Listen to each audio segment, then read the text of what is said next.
Hello दोस्तों, आप सब कैसे हैं?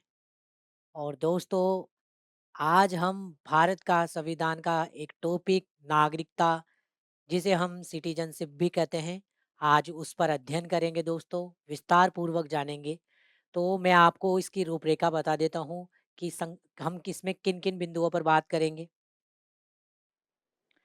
तो देखिए, हम यहाँ पर बात करेंगे इसके नागरिकता का अर्थ क्या है, संविधान में इसके क्या प्रावधान हैं,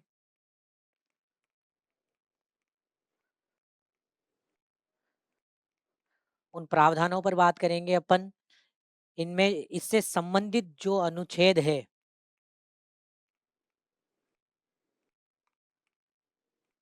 उन अनुच्छेदों पर भी अपन विस्तार पूर्वक चर्चा करेंगे। इसके अलावा हम बात करेंगे नागरिकता अधिनियम 1955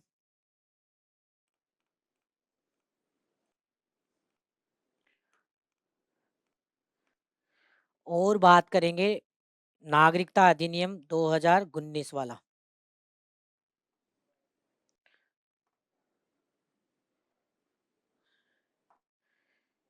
और लास्ट है जो उस पर चर्चा करेंगे वो है नागरिकता,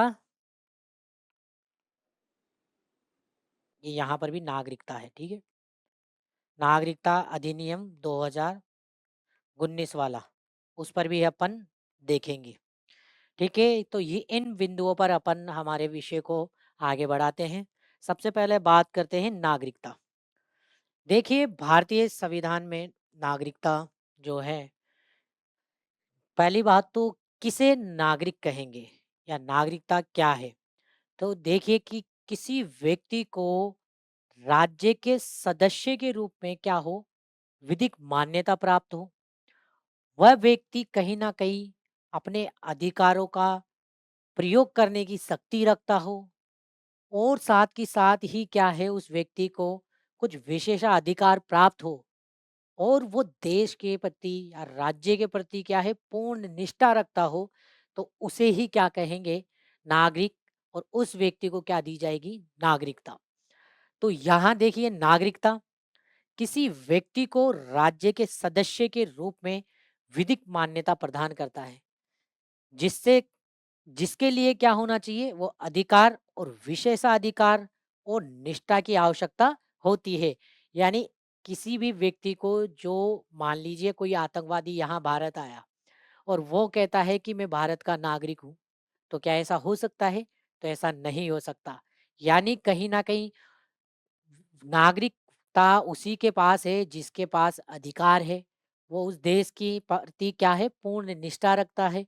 ठीक है, तो यही हमारी नागरिकता की परिभाषा है, और यही और सबसे विशेष है कि इसमें भी कि नागरिक अपने वो क्या है, अपने कानूनों से बंधा होता है।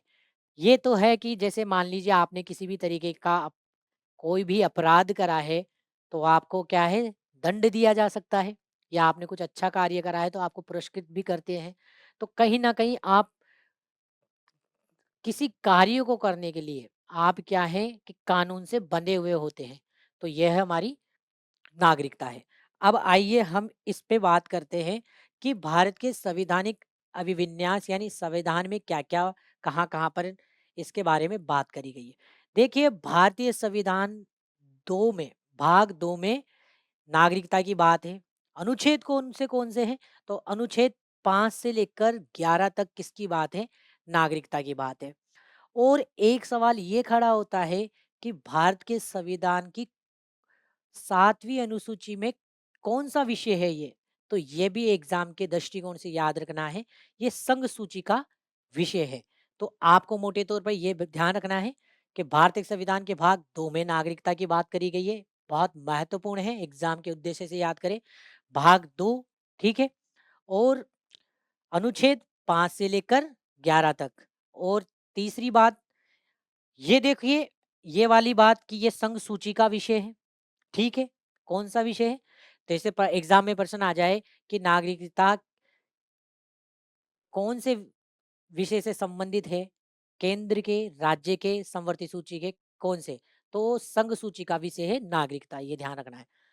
देखिए, जब हमारा संविधान क्या है ना, जिस दिन हमारे संविधान पर हस्ताक्षर हुए, जब उसे आत्म अर्पित करा गया, आत्म आत्म अधिनियमित करा गया, उसे अधिनियमित करा गया, वो तारीख थी 26 नवंबर 1949। उस तारीख से ही क्या हुआ, हमारी जो ये नागरिकता है, उस नागरिकता से संबंधित कानून क्या हुए, लागू हो गए थे। वैसे तो जो बाकी अनुच्छेद है वो कब लागू हुए थे? वो लागू हुए थे हमारे 26 जनवरी 1950 को, वो लागू हुए थे हमारे, ठीक है। लेकिन नागरिकता के नागरिकता जो है वो क्या है ना, उससे संबंधित जो अनुच्छेद है वो 26 नवंबर 1949 से ही लागू कर दिया गया था। तो ये भी बात हमें ध्यान रखनी है। तो क्या याद रखना है? भाग 2 अनुच्छेद 5 से 11 और 26 नवंबर 1949 से ही लागू, और संघ सूची का विषय। तो ये 4 बातें आपको ध्यान रखनी है। अब देखिए हमारे यहाँ पर क्या है, देखिए जनता क्या होती है? देखिए जनता, जनता क्या है? 2 तरीके की है। एक नागरिक और एक विदेशी। अब देखिए नागरिक तो कौन? नागरिक वह जो कहीं न कहीं, नागरिक तो कौन? जिसे कहीं न कहीं जो उस देश के राज्य के प्रति पूर्ण निष्ठा रखता है, जिसको क्या है सिविल और राजनयिक अधिकार प्राप्त है।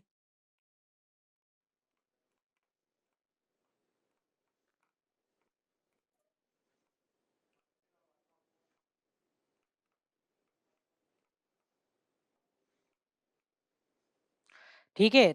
तो वो तो क्या है ना, वो है नागरिक। ठीक है? ये है, देखो जनता में नागरिक और विदेशी है। तो नागरिक में जिसे कहीं न कहीं जिसकी पूर्ण निष्ठा उस राज्य देश के प्रति है, जिसको सिविल और राजनीतिक न्याय प्राप्त है, अधिकार प्राप्त है। ठीक है? तो वो है नागरिक। विदेशी वो जो अन्य देश का नागरिक है। ठीक है?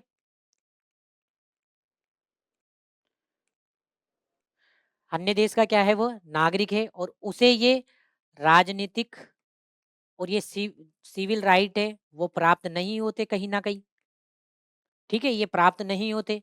तो ये भी आप ध्यान रखिए। और देखिए कहीं न कहीं जो विदेशी है, वो विदेशी में भी 2 श्रेणी आती है। विदेशी 2 तरीके के हैं। एक तो होते हैं विदेशी मित्र, और दूसरे होते हैं विदेशी शत्रु।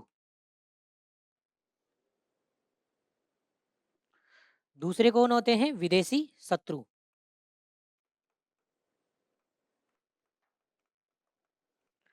ठीक है? विदेशी मित्र तो आप जानते हैं, जो मतलब क्या है कि जिसके साथ हमारे, जैसे भारत है, भारत के जिसके साथ बहुत अच्छे संबंध है, तो वह हमारे विदेशी मित्र है।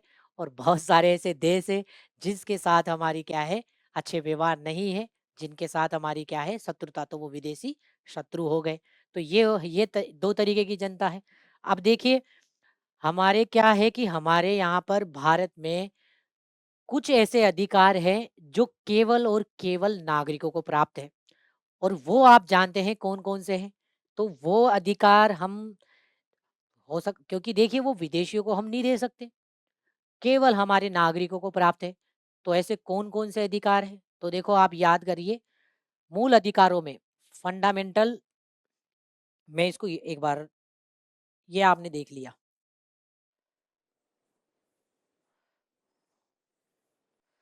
देखिए,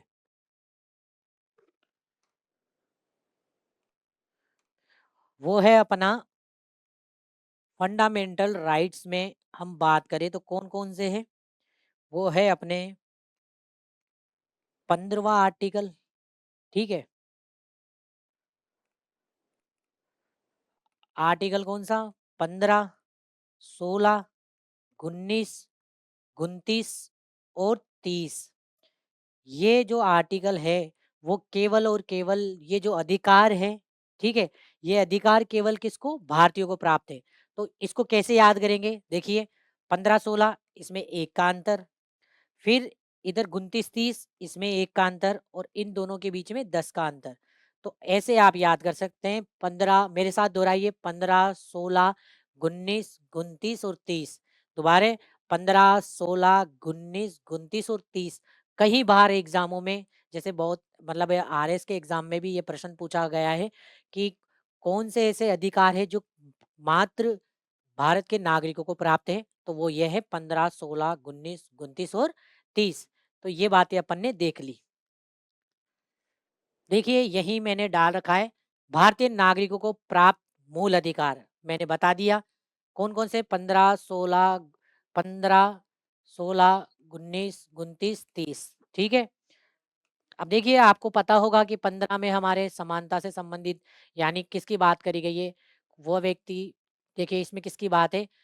धर्म, मूल, जाति, लिंग, जन्म स्थान के आधार पर भेदभाव निषेध की बात करी गई है कि इनके आधार पर आप क्या नहीं कर सकते? भेदभाव नहीं कर सकते। 16 में बात करी गई है कि लोक नियोजन में अवसर की समानता रखेंगे, यानी भेदभाव नहीं करेंगे। गुन 19 में अपने आर्टिकल 19 में बात करी गई है कहीं ना कहीं हमारी स्वतंत्रता से संबंधित, जिसमें सारी है, अभिव्यक्ति की है, सम्मेलन की है, घूमने की है। तो इस तरीके की 19 की 29 वाली हमारे अल्पसंख्यक वर्गों के हितों के संरक्षण वाला है, वो भी केवल भारतीयों को प्राप्त है। और 30 वाला भी जो हमारे शिक्षण संस्थाओं की स्थापना प्रशासन के संदर्भ में जो है, वो भी कहीं ना कहीं केवल भारतीयों को प्राप्त है। तो आप याद रखेंगे कौन कौन से हैं? दोबारा दोहराइए, 15, 16, 19, 29 और 30। अब देखिए हम बात करते हैं हमारे भारतीय संविधान के अनुच्छेद 5 से लेकर 11 तक। कहाँ बात करी गई है? हमारे नागरिकता की बात करी गई है। अब हम एक-एक अनुच्छेद को समझेंगे कि किसमें क्या-क्या बातें हैं। देखिए सबसे पहले आता है हमारे पास में अनुच्छेद 5। ये बात करता है कि जिस दिन से संविधान आरंभ हुआ, उस दिन से प्रत्येक नागरिक, अर्थात संविधान कब से आरंभ हुआ है अपना? तारीख क्या है? 26 जनवरी 1950। यानी देखो 26 जनवरी 1950 से प्रत्येक व्यक्ति, ठीक है, तो उनमें कंडीशन रखी गई, 3 कंडीशन है, तब वो क्या है कि भारतीय नागरिक माना जाएगा। पहला, कि जिसका जन्म भारत में हुआ है तो वो भारत का नागरिक है। दूसरा, यानी ख, जिसके मम्मी पापा दादा दादी उनमें से कोई एक अगर भारत में पैदा हुआ है, तो वो बात, यानी खुद पैदा नहीं, उसके मम्मी पापा दादा दादी से में कोई पैदा हुआ है, तो भी वह भारत का नागरिक समझा जाएगा। तीसरा, सबसे बड़ी बात, कि संविधान लागू होने से ठीक पहले वो कम से कम 5 वर्षों तक भारत रहा हो। तो ये 3 कंडीशन क्या है? अनुच्छेद 5 में है। कौन कौन सी है? देखिए, जो व्यक्ति भारत के निवासी और जन्मे थे, वह नागरिकता उन्हें प्रदान कर दी गई। ठीक है। कैसे? देखो पहला तो ये, और लोगों, जो लोग भारत में रहते थे लेकिन भारत में पैदा नहीं हुए, लेकिन उसके मम्मी पापा में से कोई एक पैदा हुआ है, तो भी उसको नागरिकता मिल गई। और ऐसा कोई व्यक्ति जो संविधान लागू होने से कम कितना, 5 वर्षों तक भारत रहा है, तो उसे भी नागरिक मान लेंगे। तो ये थी बात अनुच्छेद 5 में। तो आपको एक तो यहाँ पर इम्पोर्टेंट याद रखना है, 5 वर्ष तक, 5वां ही अनुच्छेद है और 5 ही वर्ष है, तो भूलना नहीं है, याद रखना है। ठीक है। अब देखिए 6 में बात करी गई है, अनुच्छेद 6 में, कि पाकिस्तान से आए हुए पाकिस्तान से आए हुए कुछ लोगों की नागरिकता से संबंधित। अब देखिए कैसे, इसको कैसे समझेंगे आप?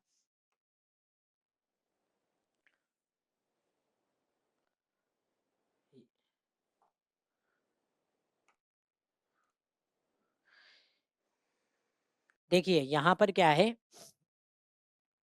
ये तारीख, एक तारीख याद रखनी है आपको, 19 जुलाई 1948। ये यहाँ पर मिस्टेक है, इसको 48, ठीक है, 19 जुलाई 1948। देखो यहाँ पर क्या हुआ, ये ये तारीख आपको ध्यान रखनी है, इसकी कहानी सुनिए आप। देखो 19 जुलाई 1948 से पहले क्या हुआ कि जब हमारे भारत का देखिए 15 अगस्त 1947 को विभाजन हो गया। विभाजन होते ही लोग अफरा-तफरी हो रही, कोई भारत से पाकिस्तान जा रहा और कोई पाकिस्तान से भारत आ रहा। अब देखिए अपने इधर भी क्या है ना कि बहुत ज़्यादा संख्या में लोग आ रहे थे। तो ये रहा कि 19 जुलाई 1948 से पहले पाकिस्तान से कोई भारत आ गया, तो उस व्यक्ति को तो नागरिकता दे दी और उसे किसी तरीके की कुछ भी परमिट-वर्मिट की ज़रूरत नहीं पड़ी। लेकिन अगर कोई व्यक्ति जो 19 जुलाई 1948 के बाद अगर अपने भारत में आता है, ठीक है? देखिए ये भारत है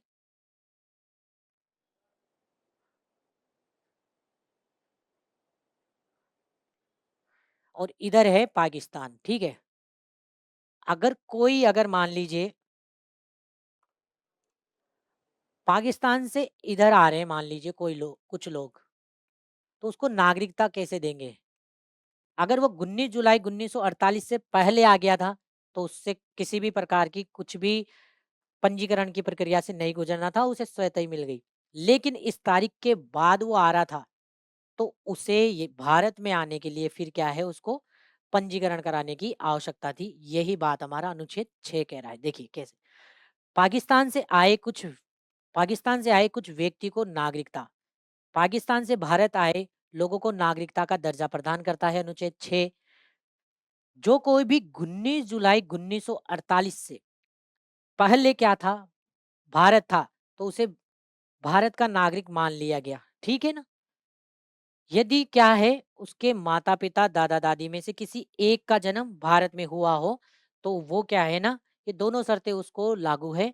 यानी पहला तो कि वह अगर पाकिस्तान से भारत आना चाह रहा है, तो उसके मम्मी-पापा, दादा-दादी में से भी कोई एक तो भारत में पैदा हुआ होना चाहिए। तो 19 जुलाई 1948 से पहले वो बिना पंजीकरण के ही भारत में आ जाएगा। लेकिन 19 जुलाई 1948 के बाद में देखो क्या हुआ, उसके बाद में पाकिस्तान से भारत आने वाले लोगों को पंजीकरण की प्रक्रिया से गुजरना आवश्यक था। तो इसमें आपको मेन तारीख क्या याद रखनी है, 19 जुलाई 1948। उसकी तारीख क्या थी? उसकी तारीख नहीं, उसके जो वर्ष थे कितने थे? 5 वर्ष थे और इसमें कितना है आप ये याद रखिए तारीख 19 जुलाई 1948 से पहले आए हैं तो पंजीकरण की आवश्यकता नहीं, बाद में आ रहे हो तो ज़रूरत है। तो ये 2 अनुच्छेद आपको याद हो गए, ठीक है? दोबारा इसमें मेन इम्पोर्टेंट बात कौन-सी है? यहाँ से प्रश्न बन सकता है 5 वर्ष और ये तारीख 19 जुलाई 1948। अब देखिए अगली बात आती है वही कहीं न कहीं पहले वाला जो अनुच्छेद था वो बात कर रहा था कहाँ? पाकिस्तान से भारत आने वाले लोगों की। साथ भी कहीं न कहीं पाकिस्तान से ही संबंधित था। इसमें क्या हुआ कि जब विभाजन हुआ, तो विभाजन से कुछ समय पहले क्या हुआ, लोगों के अंदर हाहाकाई मच गई, लोग डर गए और कुछ लोगों को ऐसा लगा कि भई विभाजन तो वैसे भी होना ही है 15 अगस्त 1947 को। कहीं न कहीं तो लोगों को ये रहा कि उनको लगा कि हम पहले ही चल लेते हैं। तो कहीं लोग पहले ही चले गए, कोई भारत से पाकिस्तान चला गया, कुछ पाकिस्तान से भारत आ गए। अब क्या हुआ कि ये अनुच्छेद 7 बात कर रहा है कि कुछ लोग क्या है ना जल्दबाजी में पाकिस्तान चले गए थे, उन्हें लगा भाई बढ़िया है हम तो पाकिस्तान जा रहे हैं या हो सकता है कि उनकी मजबूरी हो, दोनों चीज़ें। अब लेकिन उन लोगों को पाकिस्तान चले गए। बाद में क्या हुआ, उनको भारत में आना अब भाई उनको कैसे नागरिकता दे? तो यही बात करी गई है उन व्यक्तियों से संबंधित। देखिए, ये तारीख पाकिस्तान चले गए कुछ व्यक्तियों के नागरिकता से संबंधित है। क्या? देखो, जो लोग क्या था 1 मार्च 1947 के बाद भारत से क्या हुआ पाकिस्तान चले गए थे। ये अपना मान लीजिए ये इंडिया है और ये है पाकिस्तान, ठीक है? तो इंडिया से पाकिस्तान चले गए। लेकिन वापस क्या है वो इंडिया लौटना चाह रहे हैं तो उन्हें किसकी पुनर्वास परमिट के साथ भारत की नागरिकता दी जाएगी ये बात करता है अनुच्छेद 7। तो आपको ये भी याद रखना है तो पीछे की दो बातें याद करनी है। पांचवे में अनुच्छेद में 5 वर्ष वाली बात थी।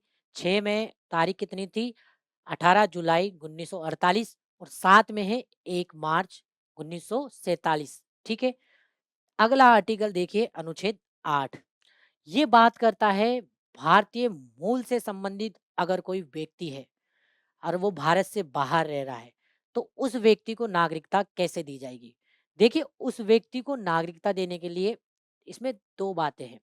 पहली बात कि कोई व्यक्ति मान लीजिए भारत से बाहर रह रहा है, ठीक है, भारत की नागरिकता लेकिन लेना चाहता है, तो वो क्या करेगा, पहली शर्त कि उसके मम्मी पापा दादा दादी उनमें से कोई एक है, वो भारत में क्या होना चाहिए, जन्मा हुआ होना चाहिए। ठीक है। और अगर जन्मे हुए हैं तो वो क्या करेगा, जिस देश में वो रह रहा है उस देश में कहीं ना कहीं भारत की एम्बेसी मिल जाती है। ठीक है। वो वहां जाएगा। ठीक है। और जाकर वहां पर कहेगा कि मुझे भारत की नागरिकता चाहिए। फिर उनको फिर वहां से क्या मिल जाएगी, भारत की नागरिकता मिल जाएगी। तो यही बात हमारा अनुच्छेद 8 कर रहा है। देखिए क्या है, भारत से बाहर रहने वाले भारतीय मूल के व्यक्ति, ठीक है, कौन, ये याद रखना है, इस शब्द को भी पकड़ना है आपको। भारतीय मूल का व्यक्ति, उसके लिए बात करी गई है अनुच्छेद 8 में कि उनको कैसे नागरिकता मिलेगी। भारत से बाहर रहने वाला मूल का व्यक्ति या इसके माता-पिता या दादा-दादी में से कोई एक भारत में पैदा हुआ हो, तो वह खुद को क्या करेगा, राजनीय मिशन अर्थात एम्बेसी में क्या करवाएगा, रजिस्टर करवाएगा और भारत का नागरिक बन जाएगा। जैसे ये एम्बेसी है, तो इसमें क्या करवाएगा, खुद को रजिस्टर करवाएगा। देखिए, इसको 8 को थोड़ा-सा और डिटेल में देखते हैं।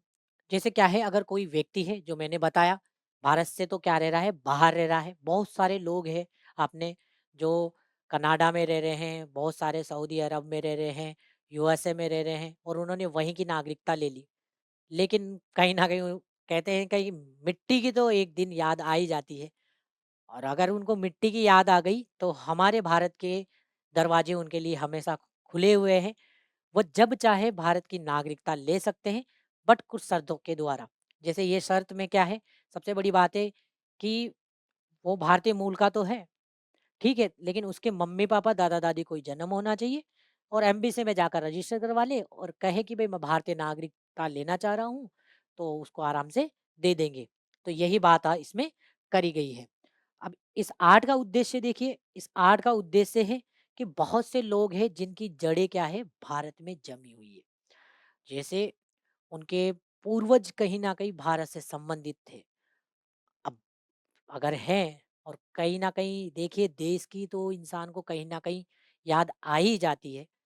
अगर मान लीजिए उनका बच्चा है वो बाहर ही पैदा हुआ, ठीक है, वहीं अपना कार्य कर रहा है, दूसरे ही देश की नागरिकता ले रखा है, लेकिन अगर कभी उसको अपने देश की याद आए, तो भारत के दरवाजे उसके लिए हमेशा खुले हैं। बस कुछ शर्त मान ले और वो आराम से आ सकता है। तो यही बात है, भा जड़ें भारत से है। देखिए, दुनिया में बहुत से लोग हैं जिनकी जड़ें भारत से हैं, वे विदेश में रह रहे हैं। तो क्या है, अनुच्छेद 8 उन्हें अधिकार दे रहा है कि चाहे फिर से वो भारतीय नागरिक बन सकते हैं, भारत की नागरिकता ले सकते हैं। इस यानी भारतीय मूल की पहचान कभी खत्म ना हो, चाहे वह व्यक्ति विदेश में ही क्यों ना रहता हो। देखिए कितनी अच्छी बात है हमारे यहाँ, कहीं न कहीं जो भारत में इस तरीके से, ताकि कोई लोग जो भारत के बाहर रह रहे हैं, भारतीय मूल के हैं, उन लोगों को नागरिकता मिल जाए। तो कितनी अच्छी चीज़ें हैं ये। ठीक है? तो आपको इसमें याद रखना है। आपको मैं एक एग्जाम्पल के थ्रू बता सकता हूँ। जैसे ये मान लीजिए, ये ऋषि सुनक है, ठीक है, इन्हें ये इनके पास कौन सी नागरिकता है, इनके पास ब्रिटेन की नागरिकता है।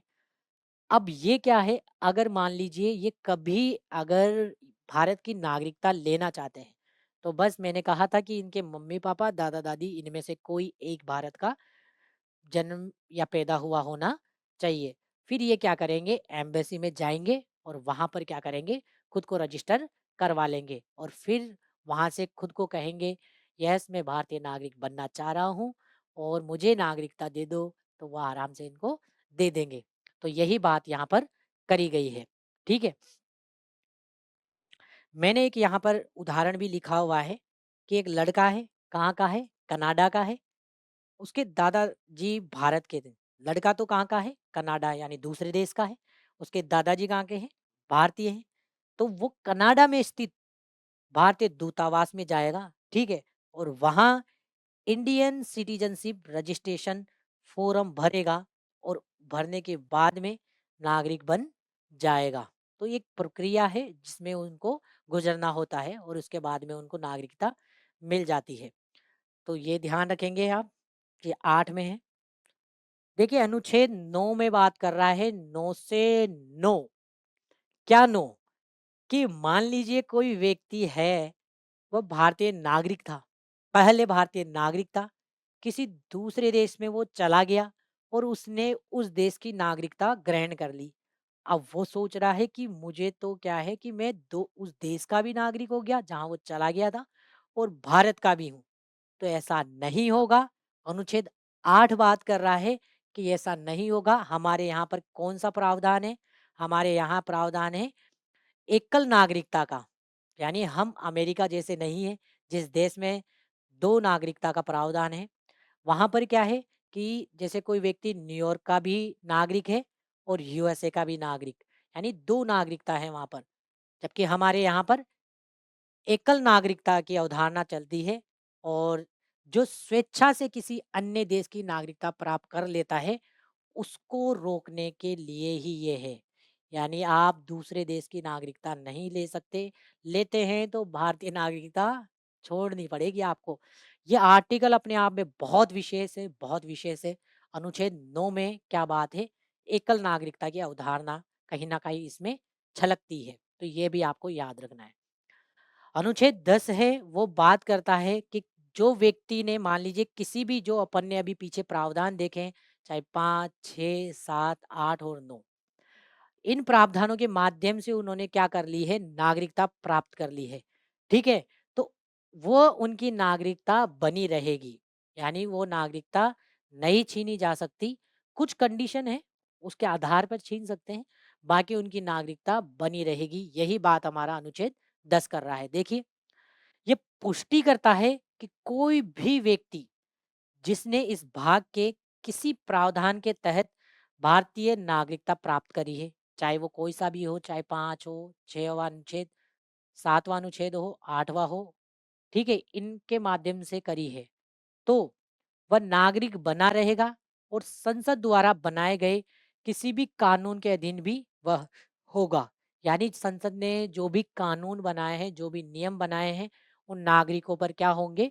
लागू होंगे और कहीं ना कहीं उनकी नागरिकता बनी रहेगी। ये बात हमारा अनुच्छेद 10 कर रहा है। अब 11 जो अनुच्छेद है वह बात कर रहा है भारत की संसद है ना, वो नागरिकता को क्या कर सकती है? नागरिकता देने और समाप्त करने, उसका अधिकार किसको दे रखा है? संसद को दे रखा है कि उससे संबंधित संसद क्या करेगी? कानून बना सकती है। यानी यहाँ भी एक सवाल बन सकता है क्या कि देखिए, नागरिकता के अधिग्रहण और समाप्ति से संबंधित अधिकार किसको है? संसद को, राज्य विधानमंडल को, संसद और राज्य विधानमंडल दोनों को, या इनमें से किसी को नहीं? तो क्या इसका उत्तर होगा? इसका उत्तर होगा संसद को। तो आपको याद रखना है यहाँ पर 11 में क्या की बात है? मेरे साथ बोलिए 11 में इसमें भारत के संसद को नागरिकता के अधिग्रहण यानी देने वाली और समाप्ति से संबंधित कानून बनाने का अधिकार प्रदान करा गया है। तो ये है हमारा अनुच्छेद 11। ठीक है, तो आपको ये भी याद रखना है। 9 में किसकी बात है? 9 एकल नागरिकता है, अन्य की नहीं ले सकते आप। लोगे तो भारत की छोड़नी होगी। 10 बात कर रहा है कि जो नागरिकता आपने इन अनुच्छेदों के माध्यम से ले ली, वो बनी रहेगी। संसद के जितने कानून बनेंगे उसके अधीन आप रहोगे। और 11 है ही कि संसद को अधिग्रहण यानी किसी को नागरिकता देने और समाप्त करने का अधिकार है और इससे संबंधित कानून बनाने का अधिकार है। और देखिए, इन्हीं शक्तियों का प्रयोग करते हुए हमारी संसद ने एक कानून बनाया और उस कानून का नाम है नागरिकता अधिनियम 1955। कौन सा है? नागरिकता अधिनियम 1955। नागरिकता वाले जो अधिनियम है 1955, आपको उसकी मोटी-मोटी कुछ बातें याद रखनी है। पहली बात कि 1955 का ये क्रमांक संख्या कितना था? 57वां था। तो ये आपको याद रखना है। कई बार एग्ज़ाम में पूछ लेते हैं। दूसरा आपको याद रखना है कि 30 दिसंबर 1955 को ये अधिनियमित किया गया था। यानी जाते-जाते साल में भी हमारी सरकार ने हमें नागरिकता अधिनियम दिया था। देखिए 30 दिसंबर, ठीक है? तो 30 दिसंबर 1950 आपको ये याद रखना है। देखिए इसमें क्या है कि इसमें भारतीय नागरिकता कैसे दी जाएगी, एक तो उसके बारे में बात करी गई है और एक बात करी गई है कैसे समाप्त करी जाएगी। इन दोनों से संबंधित के लिए नागरिकता अधिनियम 1955 लाया गया। तो ये भी कई बार सवालों में आ जाता है। कौन सा है? 1955। इसमें क्या है कि इसमें 19 धाराएँ और 3 अनुसूचियाँ हैं। कितनी? 19 धाराएँ और 3 अनुसूचियाँ हैं। अब आइए हम इसमें बात करते हैं। इसमें क्या है कि 5 शर्तों के आधार पर क्या है, नागरिकता देने की बात करी गई है। देखिए क्या है कि संविधान में तो क्या है प्रावधान कर देते हैं, लेकिन प्रावधानों के आधार पर कानून बनाने का कार्य हमारी संसद, राज्य विधानमंडल और ये करती है। और नागरिकता के संबंध में केवल क्योंकि अपन ने देखा कि संसद को अधिकार है, तो वो संसद ने क्या करा, ये क्या नागरिकता अधिनियम 1955 लेके आई और उसके माध्यम से बताया कि कैसे तो नागरिकता देंगे और कैसे लेंगे। अब देखिए समाप्त करेंगे, ठीक है? तो इसमें 5 शर्तों के आधार पर तो नागरिकता देंगे और 3 आधारों पर क्या है समाप्त कर देंगे। तो आपको ये याद रखना है। ये देखिए नागरिकता का अर्जन, ठीक है? 5 शर्त पर नागरिकता प्राप्त करने का आधार है। यानी हमारे भारत की नागरिकता 5 तरीकों से दी जा सकती है, व्यक्ति ग्रहण कर सकता है, ठीक है? कैसे देखिए, सबसे पहले व्यक्ति अगर भारत में पैदा हुआ है तो जन्म के आधार पर, खुद नहीं पैदा हुआ हो सकता है तो वंश के आधार पर, दूसरा, तीसरा है पंजीकरण के आधार पर, चौथा है हमारे प्राकृतिक आधार पर यानी देशीकरण भी बोल सकते हो इसको, ठीक है, नेचुरलाइजेशन, उस उसके आधार पर, और पांचवा है क्षेत्र सम्मिलित होने पर। अब हम इस सब पर क्या है एक एक पर चर्चा करते हैं। पहले तो आपका फर्ज है, 5 शर्तें हैं तो पहले ये याद करिए। पहले याद करिए करिए बर्थ वाला यानी जन्म के आधार पर, वंश डेंसिटी के आधार पर, ठीक है, पंजीकरण अर्थात रजिस्ट्रेशन के आधार पर, देशीकरण अर्थात नेचुरलाइजेशन के आधार पर, और ये है पांचवा क्षेत्र, ठीक है, इनमें इनकॉर्पोरेशन के आधार पर, ठीक है, इनके आधार पर। तो दोबारा दोहराइए इसको, तो ये याद करेंगे बी डी आर एन और इसका हो गया अपना एक तरीके से सी। तो B D R N C के द्वारा, तो ये आप छोट याद करिए दोबारा।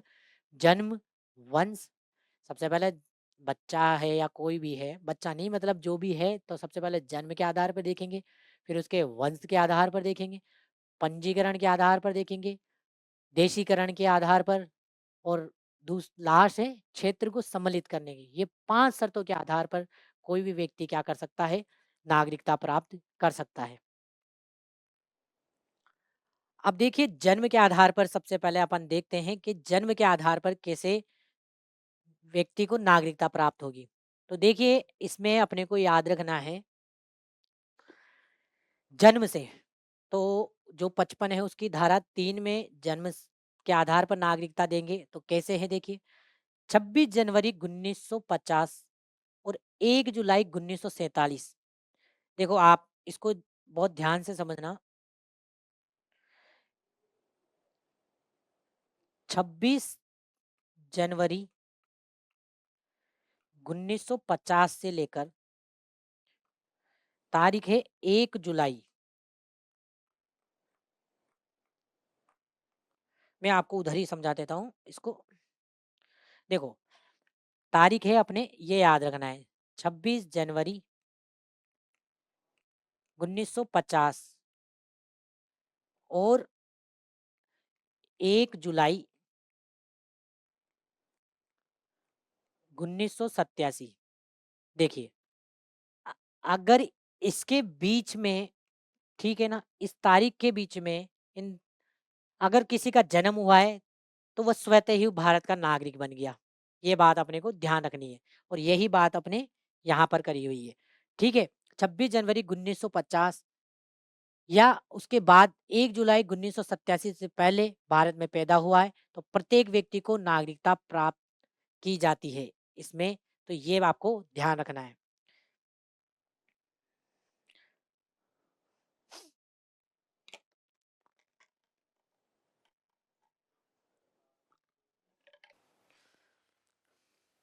तो ये तो बात थी इसमें कि इस तारीख से पहले 1 जुलाई 1987 से पहले अगर कोई जन्मा है तो वह स्वतः ही यहाँ का क्या बन गया?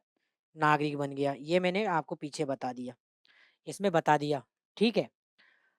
और अगर इस तारीख के बाद में अगर अब कोई जन्मा है, तो इसके बाद में एक कंडीशन लगा दी।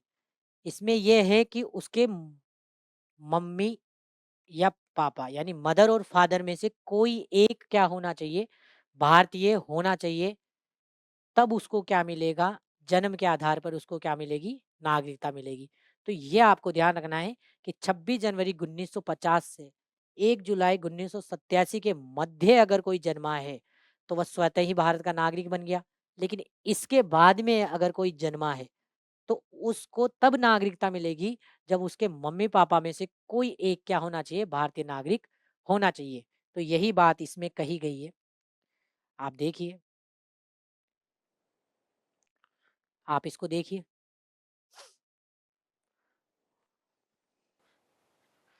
और यहाँ पर देखिए एक और चीज़ जोड़ी गई, वो जोड़ी गई एक और तारीख, वो तारीख जोड़ी गई है, ये तो था ही, ठीक है? पा इस वाले में, ये वाला प्रावधान तो था ही और एक और तारीख ये हुई कि 3 दिसंबर 2004 के बाद एक और चीज़ जोड़ी इसमें कि देखो, पहली बात तो मम्मी-पापा में से कोई एक क्या होना चाहिए? भारतीय होना चाहिए। दूसरा कि वह अवैध प्रवासी नहीं होना चाहिए।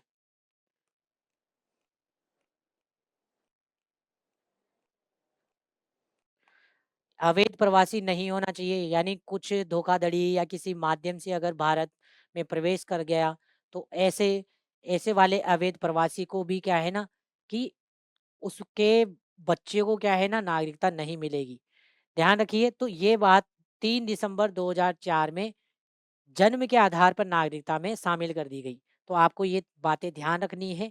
कौन-कौन सी? पहली बात याद रखनी है कि 26 जनवरी 1950 जब से हमारा संविधान लागू हुआ, तब से लेकर 1 जुलाई 1987 के मध्य अगर कोई जन्मा है, तो स्वतः नागरिक है। इसके बाद जन्मा है, तो उसके मम्मी और पापा दोनों में से कोई एक भारतीय होना चाहिए।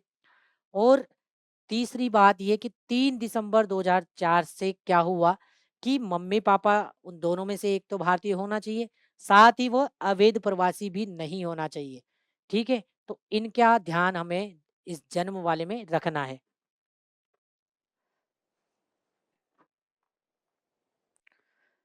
अगला आता है हमारे वंशानुगत आधार पर भी नागरिकता दी जा सकती है। देखिए क्या है इसमें? वंशानुगत के आधार पर, यहाँ पर भी देखिए ये याद रखना है अपने को, 26 जनवरी 1950 को या उसके बाद में भारतीय नागरिक माना जाएगा यदि उसके पिता का जन्म भारत में हुआ हो। पहली बात, किसी व्यक्ति को नागरिकता तब मिलेगी जब 10 दिसंबर 1992 को या उसके बाद देश के बाहर बच्चे के जन्म के समय माता-पिता में से कोई एक भारतीय नागरिक हो। अब आप ऐसे समझ सकते हैं इसको कि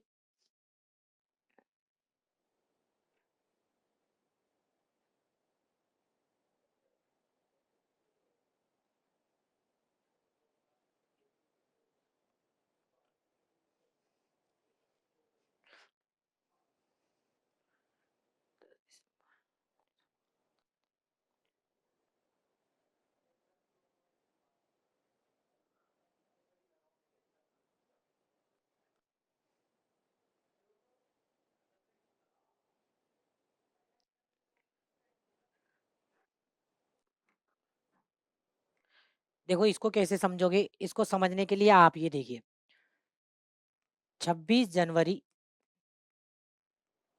1950 से, ठीक है, 26 जनवरी 1950 से लेकर 10 दिसंबर 1992, कितना, 10 दिसंबर 1992, इसको आप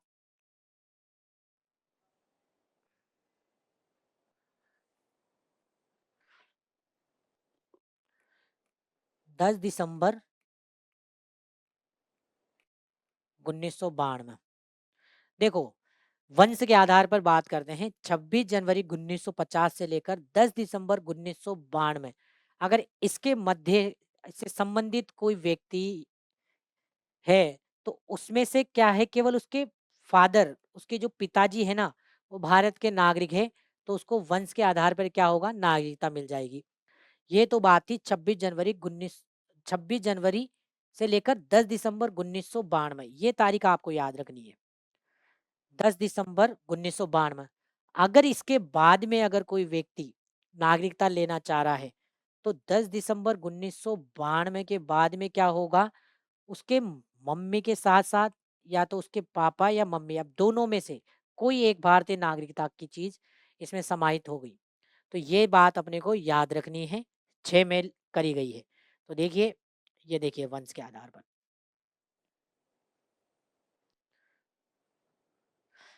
देखो क्या बात है, कोई भी व्यक्ति जिसका जन्म 26 जनवरी 1950 या उसके बाद हुआ हो, भारतीय नागरिक माना जाएगा, यदि उसके पिता का जन्म भारत में हुआ हो, ये अपन ने देख लिया, ठीक है। किसी व्यक्ति को नागरिकता तब मिलेगी जब वह 10 दिसंबर 1992 को या उसके बाद के बाहर बच्चे के जन्म के समय क्या है, उसके मम्मी पापा में से कोई एक भारतीय नागरिक हो। यानी देखो, इसको एक और उदाहरण से समझो, मान लो ये तो है अपना प्यारा भारत, ठीक है, कोई बच्चा है, मान लीजिए यहाँ दूर देश में, मान लीजिए इधर ये है अमेरिका, मान लीजिए उसका जन्म कहाँ हो गया, अमेरिका में हो गया, ठीक है। कब हुआ, 10 दिसंबर 1992, उससे पहले हुआ, तो केवल इसके पिताजी अगर भारत के नागरिक है, तो इसको क्या होगा, नागरिकता मिल जाएगी। अगर ये लेना चाह रहा है तो इसको नागरिकता दे देंगे। लेकिन अ, मान लीजिए इसका जन्म, कि उस बच्चे का जन्म मान लीजिए अमेरिका में हुआ, और कब हुआ, 10 दिसंबर 1992 में उसके बाद में हुआ। अब उसके बाद में हुआ तो उसके या तो मम्मी या पापा, इन दोनों में से कोई एक क्या है, भारतीय नागरिक होना चाहिए उस समय। ये बात हमारे वंशानुगत में करी गई है। तो जन्म के आधार पर और वंशानुगत के आधार पर, जन्म की डेट आपको याद रखनी है। देखो जन्म वाला क्योंकि अपने एक पर है, और एक, और इधर भी कितना है, एक, तो 1 जुलाई, एक जन्म वाला 1987, आपको ये याद रखना है। दूसरा है वंशानुगत 2, तो देखो इधर भी आप देखो, 2 में है, अपने को याद रखना है कहाँ पर, यहाँ पर देखो, यहाँ पीछे 2 आ रहा है, तो आपको ऐसे याद रखना है इसको। देखो आप कैसे इसको याद रख सकते हैं, उसकी तारीख और इसकी तारीख कैसे याद रखेंगे, क्योंकि अपने को याद है कि एक में तो अपना जन्म से है, तो एक का मतलब हो गया 1 जुलाई, और ये पीछे वाली आपको याद करनी है 1987। पहली तो ये याद हो गई, इसकी कैसे याद रखनी है, क्योंकि दो, दो में अपने को याद है वंश के आधार पे, तो दो, तो इधर देखो 10, 12 और 1992, तो इधर भी ये देखो दो, दो, तो दो दो वाली जो तारीख होगी वो 2 में आएगी, ये आपको याद रखना है। अब देखिए अगला देखते हैं अपन, पंजीकरण के आधार पर। पंजीकरण के आधार पर देखिए क्या है, अगर कोई व्यक्ति मान लीजिए इन 2 आधारों पर नई नागरिकता नहीं ले रहा, उसे तो चाहिए, वो पंजीकरण के आधार पर नागरिकता लेना चाह रहा है, तो क्या है कि उसमें इस पंजीकरण में लेने के लिए भी क्या है, उस व्यक्ति को कम से भी कम 7 साल क्या है, भारत में रहना होगा। अब कोई मान लीजिए चालबाजी कर ले, और वो सोचे कि हम तो भारतीय नागरिक से शादी कर लेते हैं, मान लीजिए कोई लड़का किसी लड़की से कर ले, या कोई लड़की लड़के से कर ले, मान लीजिए उन्होंने शादी कर ली, और वो सोचते हैं, मान लीजिए वो दूसरे देश की थी, वो सोचे कि मैं भारतीय बन जाऊंगी, तो ऐसा नहीं है। उसे भी ये मान लीजिए विवाह भी कर लिया, तो उसके बावजूद भी उन्हें कम से कम कितना 7 साल क्या है उसको 7 साल क्या है भारत में रहना होगा। और यही बात पंजीकरण के द्वारा वाले में बोली गई है। प्रश्न एग्जाम में यहाँ से बहुत उठता है, तो आप इसको देखिए। इसमें बात करी गई है पंजीकरण के द्वारा धारा 5, कोई भी व्यक्ति जो भारतीय मूल का है, ये देखो भारतीय मूल यानी उसका जन्म कहाँ है, भारत में नहीं हुआ है, किसी और अन्य देश में वो जन्मा हुआ है, तो और उस अन्य देश की उसके पास नागरिकता है। फिर क्या है कि उस अगर वो हमारे भारत की नागरिकता लेना चाह रहा है, तो कैसे लेगा भाई? तो देखो कैसे, भारतीय मूल का है और क्या है, भारतीय नागरिक बनने के लिए क्या है, पंजीकरण के लिए आवेदन करने से भी कम कितना 7 साल तक, कितना 7 साल तक वो क्या करना चाहिए, 7 साल तक वो हमारे भारत में रहना चाहिए। कोई भी व्यक्ति जिसे भारतीय नागरिक से शादी की हो, भारतीय नागरिक बनने के लिए पंजीकरण के लिए आवेदन करने से 7 साल पहले तक भारत में रहना चाहिए। तो ये भी सवाल आ जाता है।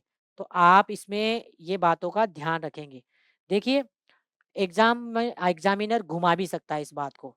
सवाल ऐसे भी कर सकता है वो कि पंजीकरण में कितने वर्ष की आवश्यकता है? 7 वर्ष। पंजीकरण से पहले होना चाहिए वो व्यक्ति, ठीक है ना? बाद वाली बात नहीं है। एग्जामिनर बाद डाल दे और आपको घुमा दे। तो आप इसको भी ध्यान रखेंगे कि 7 साल पहले रहना चाहिए भारत। पंजीकरण के 7 साल बाद नहीं, पहले। ठीक है? तो ये भी आपको ध्यान रखना है। तो ये 3 आपको समझ में आ गया। जन्म के आधार पर, वंशानुगत आधार पर और पंजीकरण के आधार पर। तारीख भी याद रखनी है। दोबारा दोहराओ, 1 जुलाई 1987, इधर है 10 दिसंबर 1992 और तीसरा है अपने इधर 7 साल 7 साल भारत में रहा। अब देखिए जो अगला आधार है इसमें, अगले आधार में है प्राकृतिकरण, या जिसे कहीं बुक्स में देखिए देसीकरण भी इसमें दिखा रहे हैं, कुछ में प्राकृतिकरण है। तो इसमें आप याद रखें, दोनों को ही देख ले। तो प्राकृतिकरण इंग्लिश वाला आपको ध्यान रखना है, नेचुरलाइजेशन। अब इसमें धारा 6, इसमें क्या बात करी गई है? देखिए कम से भी कम इसके आधार पर उस व्यक्ति को कितने 12 वर्षों तक, कितना 12 वर्षों तक भारत का क्या है सामान्य निवासी होना चाहिए। ठीक है? और भारत के इसमें क्या है, भारत अधिनियम की तीसरी अनुसूची की आवश्यकता को पूरा करना चाहिए। ये भी उसको क्या है, जरूरत है उस व्यक्ति को। अब इसमें देखो कम से भी कम क्या है ना, देखिए कोई व्यक्ति अगर इस नेचुरलाइजेशन के आधार पर नागरिकता लेना चाह रहा है, तो 14 वर्ष, तो वो भारत में कम से कम 14 वर्ष की बात कर रहे हैं।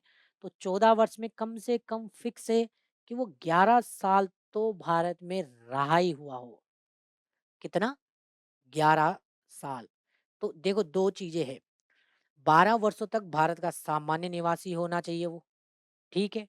कितना है इसमें? 12 वर्ष।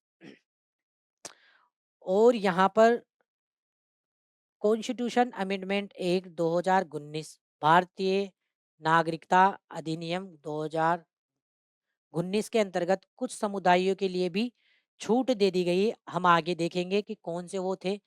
3 देश थे, पाकिस्तान, बांग्लादेश और अफगानिस्तान।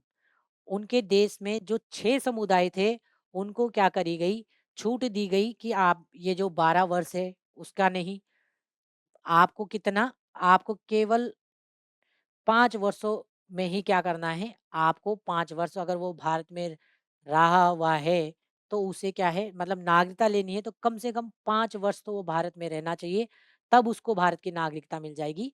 ये हमारे नया जो कौन ये जो सीएए 2019 था उसमें करी गई थी। तो ये 5 साल की छूट उसमें दी गई थी, आगे बात अपन इस पे कर लेंगे। तो आपको प्राकृतिकरण में वर्ष याद रखना है कितना, 12 वर्षों तक। कितना? कम से भी कम कितना, 12 वर्षों तक वो भारत में रहा हुआ हो, उसके बाद ही उसको क्या मिलेगी, भारत की नागरिकता मिलेगी। ऐसे ही आप सोचो, कई होते हैं जैसे फ्रॉड करने वाले लोग होते हैं, ठीक है, साइबर क्राइमर वाले या कुछ ऐसा है, वो कुछ साल भारत में रहते हैं और सोचते हैं कि भारत की नागरिकता हम ले लेंगे। तो नहीं, ऐसे नहीं मिलेगी उन लोगों को। कम से कम 12 वर्षों तक अगर उन्हें इस माध्यम से नेचुरलाइजेशन के आधार पर अगर वो भारत से नागरिकता लेने चाह रहे हैं, तो कम से भी कम 12 वर्षों तक वो क्या होने चाहिए, भारत में रहने चाहिए। ठीक है? देखिए, इधर है क्षेत्र सम्मिलित होने पर, जो 5वां है, देखिए कोई मान लीजिए भारत, अपना भारत है, कोई देश या कोई देश का कोई हिस्सा, कोई क्षेत्र, पूरा देश तो नहीं, कोई क्षेत्र किसी अन्य देश का हमारे भारत में मान लीजिए शामिल कर लिया, तो वहाँ के जो लोग थे, जनता, ऐसा तो है नहीं उनको भगा देंगे, नहीं ना। उनको हमारे यहाँ भारत में, क्योंकि उस क्षेत्र को शामिल करा और उस क्षेत्र में जितने लोग थे वो भी भारत के हिस्से में आ गए, तो वो फिर क्या है, उन लोगों को भी क्या है, फिर भारत की नागरिकता मिल जाएगी। और ये बात कर रहा है 5वां जो हमारा प्रकार है, इसमें 5वें तरीके से जहाँ नागरिकता दी जाती है। यदि धारा 7, यदि देश अपनी संप्रभुता के तहत, जो भारत की संप्रभुता है, अतिरिक्त क्षेत्र जोड़ता है, यानी संप्रभुता का मतलब तो आप समझते ही हो कि हमारे देश पर किसी अन्य देश का अधिकार नहीं है। हम स्वयं प्रभु है, हमारे कानून हम खुद बना सकते हैं, हमारी सब चीजें हम खुद कर सकते हैं। और उसी में अगर हमने क्या करा है, किसी अन्य देश को क्या करा है, भारत में क्षेत्र, अन्य क्षेत्र को, देश को नहीं, अन्य क्षेत्र को, किसी देश के अन्य क्षेत्र को अगर अपन ने भारत में शामिल करा है, तो उस देश के लोग भारत के क्या बन जाएंगे, नागरिक बन जाएंगे। तो ये आपको ध्यान रखना है। पांचों चीजें आपको ध्यान रखनी है, जन्म के आधार पे, वंश के आधार पर। देखिए, जन्म, वंश, पंजीकरण, तो देखिए कौन कौन सा, आप इनको देखिए। जन्म के आधार पर, वंशानुगत आधार पर, पंजीकरण के आधार पर, ठीक है। फिर इसके आधार पर प्राकृतिककरण के आधार पर, क्षेत्र सम्मिलित के आधार पर, ये 5 तरीके हैं। तो ये तो थे हमारे नागरिकता का अर्जन 5 शर्तों पर हो सकता है। दोबारा दोहराइए, जन्म के आधार पर, वंश के आधार पर, तीसरा पंजीकरण के आधार पर, चौथा हमारे प्राकृतिककरण के आधार पर, और 5वां किसी क्षेत्र को भारत में सम्मिलित कर लिया। इन 5 आधारों पर दे सकते हैं, अर्जन कर सकता है कोई भी। अब भैया दे सकते हैं तो ऐसा जरूरी नहीं है कि वो फिक्स हो गई, यानी नागरिकता क्या कर सकते हैं, निरसन भी हो सकती है, समाप्त भी हो सकती है। चौंक गए आप? बिल्कुल, नागरिकता समाप्ति भी हो सकती है, और यही 1955 के अधिनियम में 3 तरीके से नागरिकता क्या कर सकते हैं, समाप्त भी हो सकती है, छूट भी सकती है। देखिए ये 3 तरीके कौन से हैं?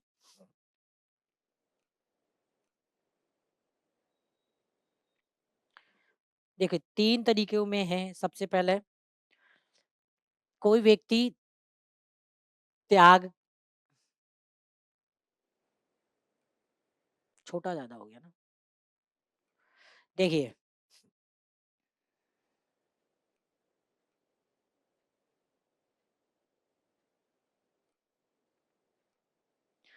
देखिए 3 तरीके से व्यक्ति अपनी नागरिकता छोड़ सकता है, यानी टर्मिनेशन ऑफ सिटीजन। कैसे-कैसे? त्याग के द्वारा, या समाप्त कर दे, या लास्ट है वंचना। पहला कौन सा है? त्याग, समाप्ति, या वंचना, यानी वंचित कर दे। आपको दिख नहीं रहा क्या है ये वाला?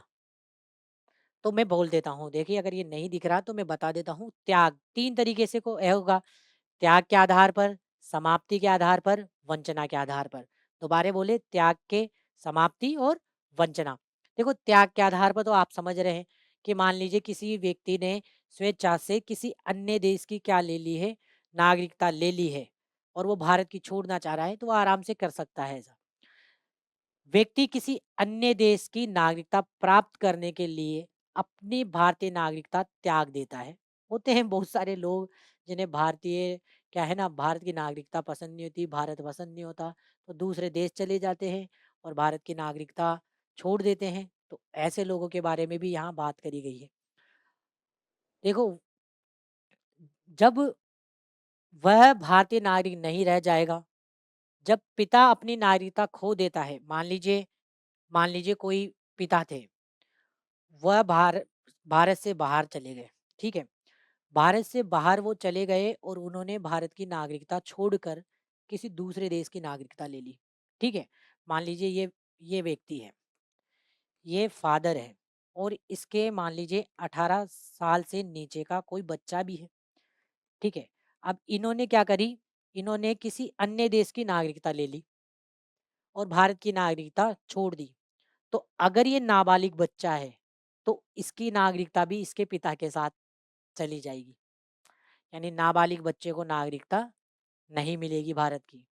फिर मान लीजिए ये बड़ा होता है, 18 वर्ष पूर्ण करने के बाद में, इसके बाद में वापस फिर वो क्या है, वो बच्चा है, वो क्या कर सकता है, नागरिकता ले सकता है। ये बात इसमें करी गई है। देखिए, जब पिता अपनी नागरिकता खो देता है तो उसके नाबालिग बच्चा नागरिकता खो देगा, जो मैंने बता दिया है।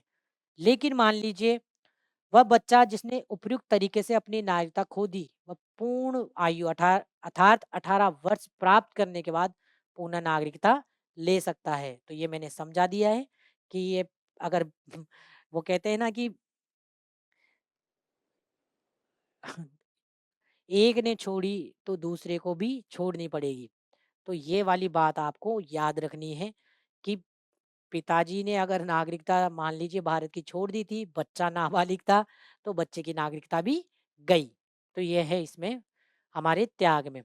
समाप्ति, देखिए समाप्ति तो आप जानते हैं, किसी अन्य देश की नागरिकता प्राप्त कर लेता है तो भारत सरकार उसकी नागरिकता समाप्त कर देती है। होता है ना कि मान लीजिए ये था, ये एक लड़का है, ठीक है, ये मान लीजिए 18 वर्ष के बाद का ही, ये मान लीजिए 18 वर्ष के 18 वर्ष से ज़्यादा हो गया, मान लीजिए इसको आप 28 वर्ष कर लीजिए, 28 वर्ष का है। ये क्या है ना कि इसने यूएसए की क्या ले ली है, नागरिकता ले ली। ठीक है। तो फिर क्या है, क्योंकि हमारे भारत में तो क्या है, एकल नागरिकता का सिद्धांत है, यानी अपन ने अनुच्छेद 9 में देखा था। तो ये अब अपनी इंडिया की जो इसकी नाग नागरिकता है वो कहीं ना कहीं खत्म हो जाएगी। तो यही बात, वो क्या है ना, भारत सरकार क्या करेगी, नागरिकता समाप्त कर देगी इसकी। तो ये बात हमारे किस में है, समाप्ति में है। एक और लास्ट जो तरीका है वो है वंचना की, यानी वंचित कर सकते हैं। कैसे? भारत सरकार के पास किसी भी व्यक्ति को उसकी भारतीय नागरिकता से वंचित करने की शक्ति है यदि वह पंजीकरण में, देशीकरण में, अनुच्छेद 5 के खंड सी के माध्यम से नागरिकता प्राप्त करता है और अनुच्छेद भारत के अधिवास के लिए आरंभ में नागरिकता के बारे में बताई गई बातों में बात करता है, और जो संविधान के आरंभ होने से तुरंत पहले कम से कम 5 वर्षों तक भारत का निवासी रहा हो। देखो इसमें आपको क्या समझना है, सीधा सीधा मान लीजिए अपन ने जितने तरीके देखे थे, उन तरीकों में मान लीजिए किसी ने बहुत गलत तरीके से भारत की नागरिकता ले ली है, धोखाधड़ी करके या अपने झूठे दस्तावेज दिखाकर, है ना, ठीक है? तो और वो भारत का नागरिक बन गया। तो ऐसा नहीं है कि उसका फिक्स हो जाएगा। उसको क्या कर सकती है, उसकी नागरिकता भारत सरकार क्या कर सकती है, छीन सकती है। ठीक है? तो ये 3 तरीके हैं जिसके माध्यम से नागरिकता छीनी जा सकती है, समाप्त करी जा सकती है, त्यागी जा सकती है किसी। तो ये निरसन जो है नागरिकता वाला, ये है। ठीक है?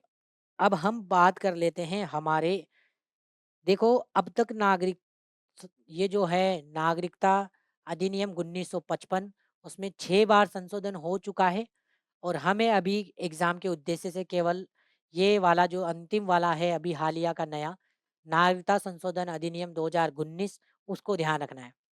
तो देखिए ये जो है वो हमारे 11 दिसंबर 2019 को क्या करा गया, पारित करा गया, और राष्ट्रपति ने सिग्नेचर कब करे, 12 दिसंबर 2019। तो ये डेट आपको याद रखनी है। पारित तो कब, 11 दिसंबर 2019, और ये कब, 30 दिसंबर 2019। उसकी तारीख क्या थी, उसकी तारीख अपने याद करी थी 55 वाले की, कि 30 दिसंबर 1955, और इसकी कितनी है, 12 दिसंबर 2019 को राष्ट्रपति ने सिग्नेचर करा। एग्जाम में कई बार ये भी पूछा जा सकता है कि कब इस पर राष्ट्रपति ने सिग्नेचर करे, तो 12 दिसंबर 2019। इसमें देखिए क्या था कि इसमें मैंने बताया कि मेनतः जो 3 देश थे, कौन-कौन से? ये जैसे पाकिस्तान, अफ़गानिस्तान और बांग्लादेश, 3 देशों के जो अल्पसंख्यक वर्ग है, उन अल्पसंख्यक वर्गों को क्या दिया गया? 6 समुदाय थे उसमें, जो अल्पसंख्यक, इसमें क्या है ना कि मुसलमानों को इसमें शामिल नहीं करा गया। इसमें 6 वर्ग थे। 6 वर्ग कौन से? हिंदू, सिख, बौद्ध, जैन, ईसाई और फारसी। इन 6 को क्या करा गया? इन 6 को हमारे यहाँ पर छूट दी गई। इन लोगों को क्या करा गया? देखो, इस अधिनियम, नागरिक अधिनियम 2000 1955, सॉरी 2000 नहीं, 1955 में संशोधन हेतु लाया गया। ये अधिनियम अफगानिस्तान, बांग्लादेश और पाकिस्तान, तीनों देशों के 6 धार्मिक समुदाय, कौन-कौन से? ये याद रखना, हिंदू, सिख, बौद्ध, जैन, फारसी, ईसाई। कौन-कौन से? हिंदू, याद कैसे होगा? हिंदू, सिंधु, सिंधु की जगह सिख याद कर लो, तो हिंदू, सिख, बौद्ध और जैन, ये याद हो गए 4। और फारसी और ईसाई। इन 6 को अवैध विदेशी प्रवासी को भारतीय नागरिकता के योग्य बनाता है। अब देखिए, अवैध प्रवासी का मतलब क्या है कि ये कहीं न कहीं गलत तरीके से, मान लीजिए अवैध प्रवासी मतलब प्रवासी, विदेशी प्रवासी को, अवैध विदेशी प्रवासी को गलत तरीके से हमारे भारत में क्या कर रहे थे? प्रवासी कौन होता है? देखिए, जो अपने देश को छोड़कर दूसरी जगह किसी कारण, हो सकता है वो रोजगार के लिए, हो सकता है वो शादी या इस वजह से दूसरी जगह पर रह रहा है, दूसरी जगह पर कार्य कर रहा है, तो वो प्रवासी होता है। अब क्योंकि तीनों देश के जो थे, वो हमारे देश में आ रहे थे ये लोग अवैध वाले, तो उन लोगों को थोड़ी छूट दे दी गई और उसके माध्यम से क्या हुआ? वो हमारे भारत में आ गए और उनको बोला कि भाई आप नागरिकता प्राप्त कर सकते हैं इन 6 समुदाय को। 6 कौन-कौन से? हिंदू, सिख, बौद्ध, जैन, फारसी और ईसाई। ठीक है? और 3 देश कौन से थे? उन 3 देशों के नागरिकों, अल्पसंख्यक कौन है? कौन से 3 देश से? पाकिस्तान, अफगानिस्तान और बांग्लादेश। तो ये है हमारा अनुच्छेद, ये जो है हमारा अधिनियम 2019 वाला। तो ये था हमारा नागरिकता का टॉपिक। और इसमें जो प्रश्न बन सकते हैं, मैंने आपको बता दिया है कि कौन-कौन सी जगह से प्रश्न बन सकते हैं। तो आप इसमें याद रखेंगे कि 5 प्रकार से जो था, 3 तरीके से नागरिकता छीनी जा सकती है, खत्म करी जा सकती है, त्यागी जा सकती है। और जो है इसमें अपन ने जो 5 से लेकर 11 जो अनुच्छेद है, उनको भी देख लिया है। तो आप इनको दोहराएँ और अपना प्रयास जारी रखें, ज़्यादा से ज़्यादा सीखें, ज़्यादा से ज़्यादा इसको याद करें, दोहराएँ। ये थोड़ा-सा क्या है ना, अपने आप में थोड़ा-सा टॉपिक थोड़ा-सा क्लिष्ट है, लेकिन मैंने प्रयास करा है कि आपको आसानी से याद हो गया होगा। और इसी के साथ धन्यवाद।